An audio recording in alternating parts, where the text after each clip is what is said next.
These boys did a tremendous job.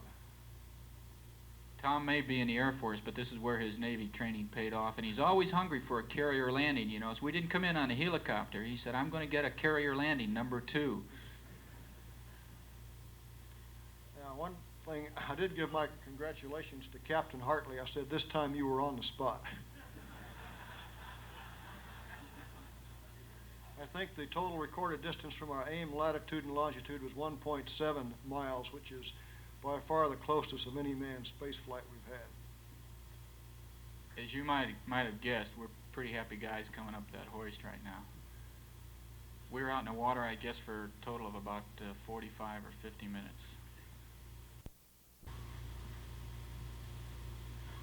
There they are after 3 days.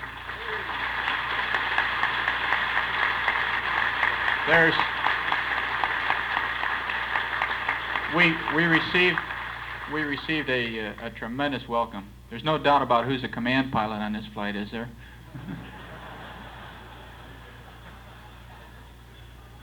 I keep telling them all the world loves a bald head, and I sure believe it now.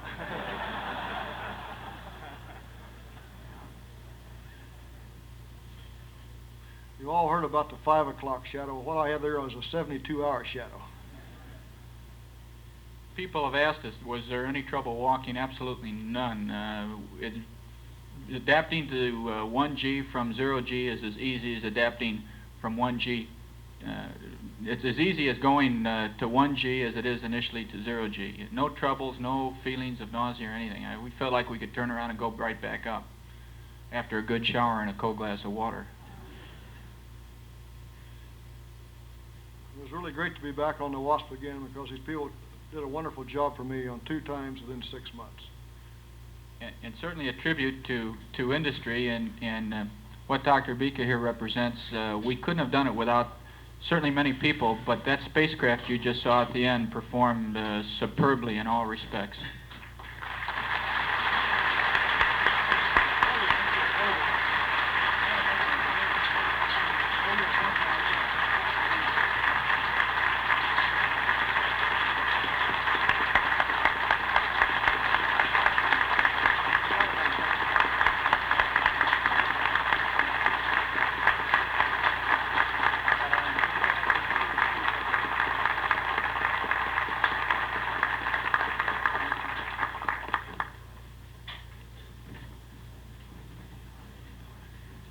Thank you very much. Back on Gemini 6, we carried several personal items, and I carried one particularly to present to the people of the state of Oklahoma. As you know, Gemini 6 was the first time that man has left his own environment here on Earth and joined up with another object in space. It was the start of the real, true travel in space as far as an exploration continuing on. And this, to me, was a representation, really, of how mankind has progressed over the thousands of years, has been able to put himself out there. And this is just starting to scratch the surface.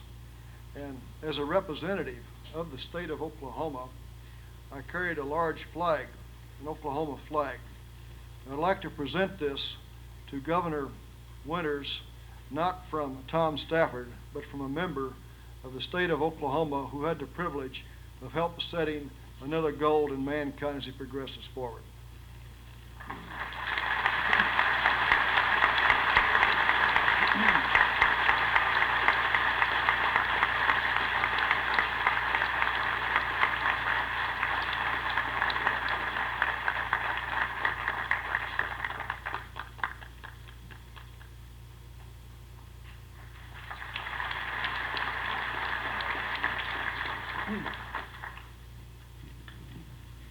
Tom, I just wanted to tell you that the gust of air that you felt a little bit ago wasn't the air conditioner being turned on. It was the simultaneous sigh of relief that all of the politicians at the head table breathed when you announced that you wouldn't run for politics.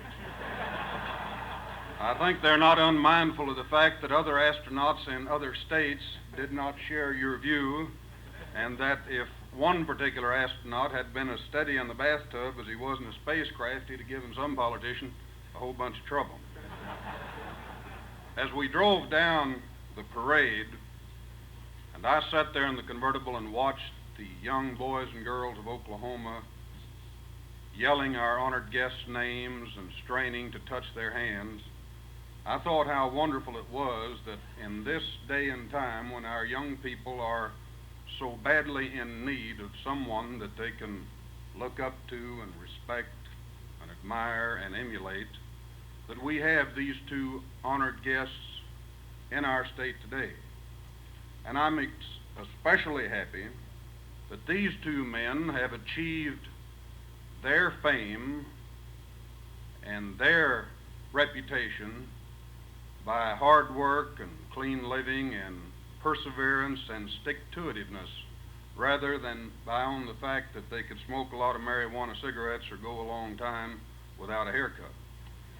In appreciation for your being here, I'm happy to advise you that on behalf of the people of the state of Oklahoma, we have declared this day as Stafford and Cernan Day throughout the length and breadth of our state. We have a special little honor for Gene. As many of you know, he's worked under a terrible handicap these many years that we're planning to remove today for the rest of his normal life. And that is through no choice of his own. He couldn't be born and raised in Oklahoma like Tom Stafford and Gordon Cooper. And therefore he couldn't eat the food as a child that was grown on this super soil or breathe this fresh air. Now, we're fairly sure that he had nothing to do with selecting the site of his birth, and we're also fairly sure that if he had been consulted, he too would have chosen Oklahoma. So in recognition of what he's done to help our Oklahoma pride and joy, it's my privilege to advise him that today he's being commissioned an honorary citizen of the state of Oklahoma for the rest of his normal life. Thank you.